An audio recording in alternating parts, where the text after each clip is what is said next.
चांगलं चालतंय राव, काही अडचण नाही. खूप छान लागतं.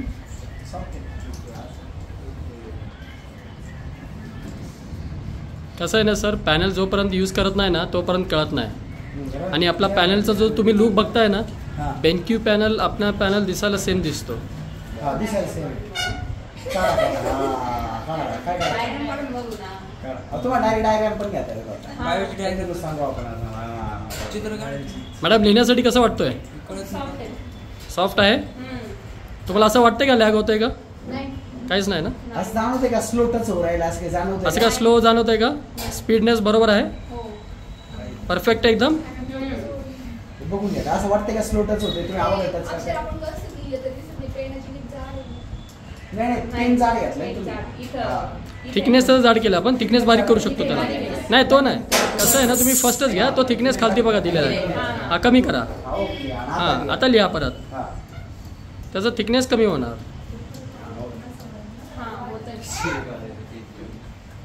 स्मूथनेस आहे चांगली. लॅगिंग असं काय तुम्हाला वाटतंय? लॅगिंग असं वाटतंय तुम्हाला काही? परफेक्ट आहे, काहीच नाही होत. तो टफ अँड ग्लास आहे, ते दाखवतो तुम्हाला मी. ते आणून दाखवतो. थांबा थोडा वेळ, 5 मिनिटं. असं धर नाही, पॅनल दिसला पाहिजे. फुल पॅनल दिसला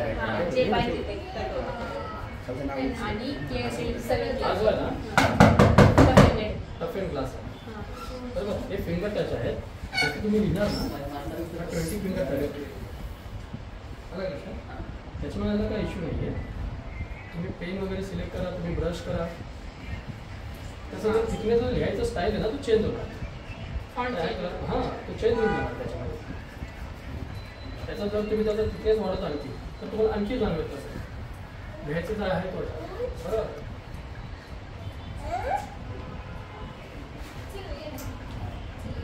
सेप वगैरे घ्यायला तसं डायरेक्ट सेप कशा दिले? शेप याच्यामध्ये दिलेत ना, शेप डायरेक्ट हे क्लिअर ऑल केलेत ना, शेप हे याच्यातून सिलेक्ट करू शकता. हे बघा, एकदा घेतलं ना तुम्हाला त्याला सिलेक्ट करायची गरज नाही. बरोबर, आता हे सिलेक्ट वरती क्लिक करून तुम्ही जर सिलेक्ट केला हे ऑल सिलेक्ट होणार. ओके, असं क्लोन केलं तर आणखी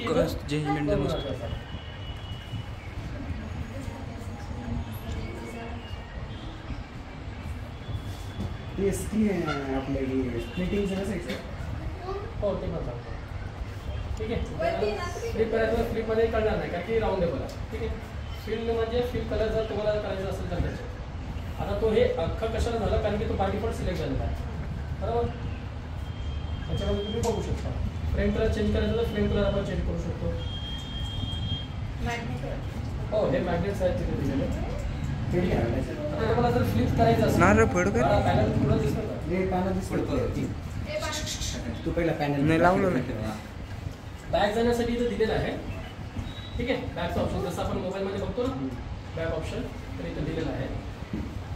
दोन सेव केला मी. आता एक्झाम्पल आपल्याला समज आपल्याला काय करायचं, एका साईडला आपल्याला नोट सॉफ्टवेअर चालवायचं आहे आणि एका साईडला आपल्याला गुगलवरती आपल्याला सर्च करायचं आहे. आपण काय करणार, इथं स्प्लिट स्क्रीन दिलेलं आहे. स्प्लिट स्क्रीनला जेव्हा तुम्ही टच करणार तर इथं तुम्हाला ऑप्शन येणार. ठीक आहे, तर एका साईडला मला काय हवं आहे, ब्राउझर.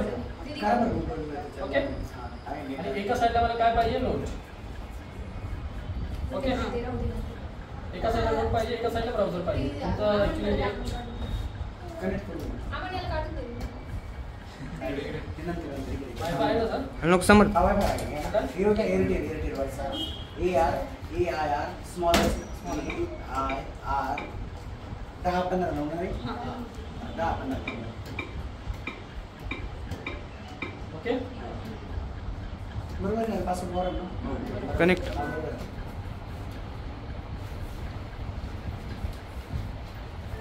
कनेक्टेड. ओके, तुम्हाला स्पेसिफिकेशन पण दाखवून देतो. Android 13 बरोबर. टायमिंग वगैरे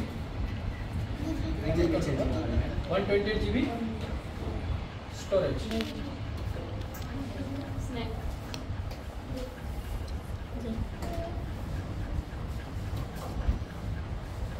गप्पा आहे मला पाहत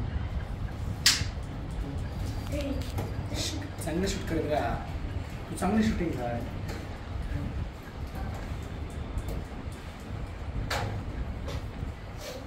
8 GB मेमरी म्हणजे रॅम. Android 13 पाहिलात तुम्ही बरोबर. स्टोरेज पाहिलात 128 GB, 8 GB रॅम आहे याच्यामध्ये.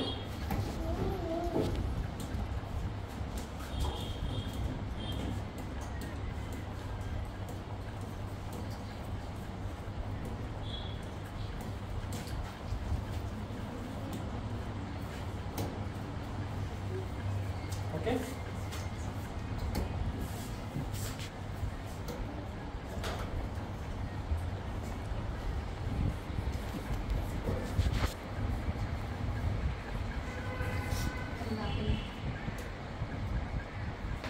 ठीक आहे.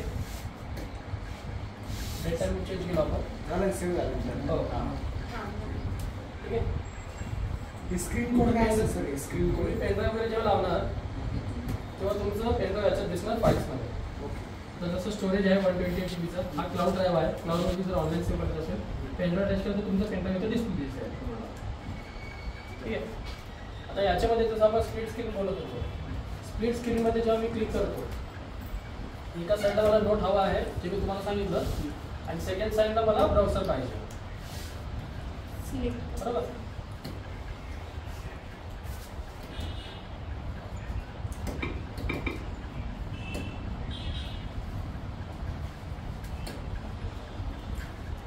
एक्झाम्पल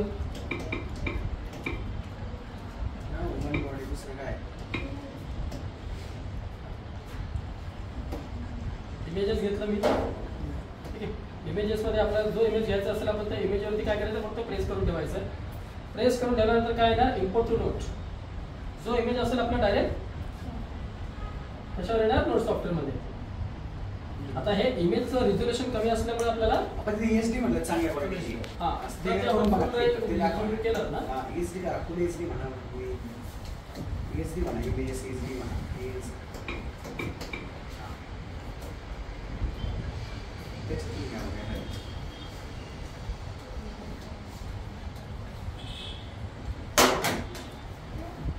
बायोलॉजीसाठी चांगलं आहे कन्सेप्ट क्लिअर होऊन बायोलॉजी चांगला काय नाही बाकीचं काही केमिस्ट्री फिजिक्स काय राईट गुगलवर दाखवलं सगळं काय नसतं.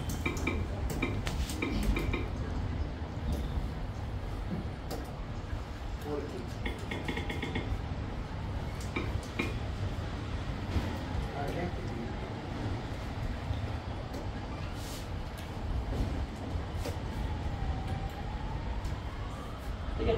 कुठल्या इमेजेस घ्या आपण जर घेतला आपण त्याला सिलेक्ट करतो पहिले.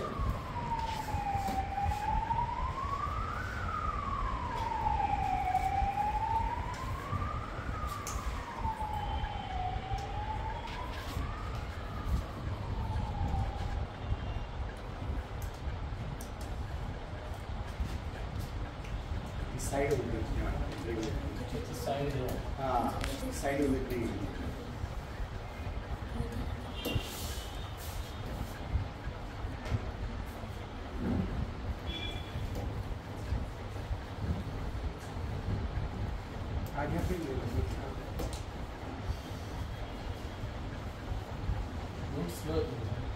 नाही अपडेट होत असणार सर एखादं सध्या प्रोसेस हे ना अपडेट पण होत असणार नेट जोडल्यामुळे अँड्रॉइड आहे ना तिकडे तिकडे नेट जोडल्यावर अपडेट होत असतं.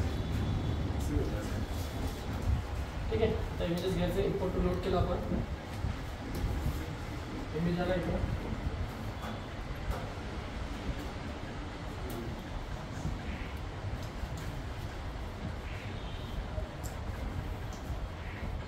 कुठला इमेज घ्यायचा असेल तर तुम्हाला डायरेक्ट तुम्ही करू शकता. हे नॉर्मल म्हणजे दाखवतो तुम्हाला. ठीक आहे. कुठलाही असतो त्याच्यामध्ये. आता एक्झाम्पल मला याच्यावरती जरी लिहायचं आहे याच्यावर नाही लिहायचं आहे मला याच्यावर लिहायचं आहे तर आपण काय करणार याच्यामध्ये मार्क म्हणून ऑप्शन दिलेला आहे. मार्कवरती आपण जेव्हा क्लिक करतो तर तुम्हाला एक ऑटोमेशन मोड म्हणून ओपन होतो याच्यामध्ये. ॲनिमेशन मोड ओपन झालेला आहे. आता मला जर दाखवायचं असेल मी ड्रॅग करू शकतो त्याच्यावर लिहू शकतो बरोबर. मला ॲरो दाखवायचं मी लिहू शकतो. हे काय दिले मी लिहू शकतो. हे डिझाईन काय दाखवलेलं आहे मला हे अंडरलाईन करून दाखवायचं तुम्हाला ते करू शकतो आपण. बरोबर. ते ॲनिमेशन मोड म्हणजे व्हिडिओमध्ये पण करू शकता तुम्ही, इमेजेसमध्ये पण करू शकता. आणि बाय डिफॉल्ट तर याचं तर इथं दिलेलंच आहे आपल्याला.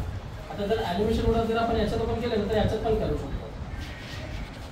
तेव्हा नोट सॉफ्टवेअर तुमचा डिसेबल असेल जेव्हा ॲनिमेशन मोड जेव्हा ओपन असेल तो डिसेबल असेल. जेव्हा तुम्ही ॲनिमेशन मोड जेव्हा क्लोज करणार तेव्हा तुमचा व्हाईट बोर्ड सॉफ्टवेअर चालेल.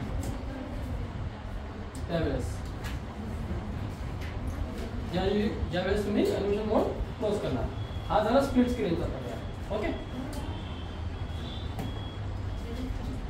याच्यानंतर याच्यामध्ये दिलं फाईल फास्ट फाईल ट्रान्सफर. तुमच्या मोबाईलच्या तुम्ही समजा तुम्हाला काही फाईल्स ट्रान्सफर करायचे असतील फास्ट, ठीक आहे, तर तुम्ही करू शकता. स्कॅन केल्यानंतर तुमची जी फाईल्स असतील ना ते डायरेक्ट इथं सेव्ह होणार पॅनलच्या.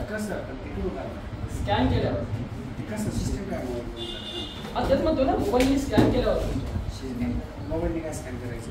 हे बारकोड स्कॅन करायचं. पण मोबाईलमध्ये बारकोड पण तुम्ही स्कॅन करा तुमच्या मोबाईलनी.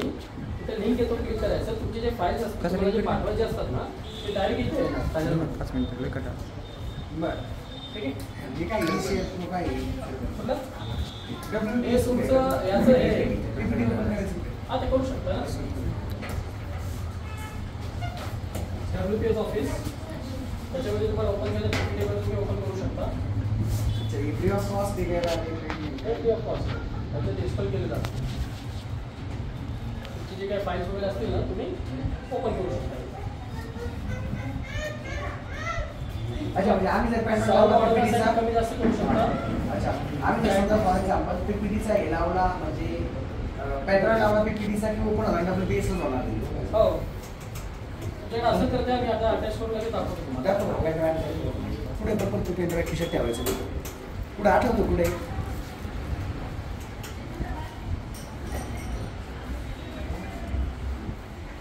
बाकीच नाही बाकी ॲप्स दिलेलं आहे त्याच्यामध्ये तुम्हाला क्रोमचं पण दिलेलं आहे, प्ले स्टोर दिलेलं आहे. प्ले स्टोरमध्ये तुमचा एक ईमेल आय डी तुम्हाला टाकावा लागेल किंवा क्रिएट करा नवीन पॅनलसाठी. एक जीमेल आय डी क्रिएट करा नवीन, म्हणजे तो फक्त पॅनलमध्येच यूज होणार. असं तुम्ही क्रिएट केला प्ले स्टोर तुमचं लॉग इन होऊन जाईल. लॉग इन झाल्यानंतर तुम्हाला सॉफ्टवेअर वगैरे काय डाउनलोड वगैरे करायचं असेल तर तुम्ही प्ले स्टोरच्या थ्रू तुम्ही करू शकता सॉफ्टवेअर डाउनलोड. क्रिएट अकाउंट केल्यावर तुमचं अकाउंट तुम्ही क्रिएट करू शकता त्याच्यामध्ये. आणि तुमचे जेवढे सॉफ्टवेअर जर ओपन असतील तुम्हाला पाहायचं असतील जसं आपण मोबाईलमध्ये पाहतो तर सिलेक्ट केलं तर तुम्हाला दिसतील कुठले सॉफ्टवेअर किती ओपन आहे. तुम्हाला कुठला सॉफ्टवेअर क्लोज करायचा आहे तो सॉफ्टवेअर तुम्ही डायरेक्ट क्लोज करू शकता. सर्व क्लोज करायचं तर क्लिअर तो खिशात ठेवायचा. हे दिलेलं आहे. प्रत्येकाला क्रोम सेम झालं. क्लाउड ड्राईव्ह आहे ते सेव्ह करायला सांगितलं. ईशर प्रो आहे. ईशर प्रो जो आहे तो फाईल आपल्याला ट्रान्सफर करण्यासाठी जो यूज होतो जे तुम्हाला मी सांगितलं होतं. ठीक आहे. फाईल्स म्हणजे आहे जसं आपण पेनड्राईव्ह अटॅच केल्यानंतर पेनड्राईव्ह दिसतो. पेनड्राईव्ह दाखवतो पेनड्राईव्ह दाखवतो काय ते राहू शकतो म्हणजे पेनड्राईव्ह दिसतो.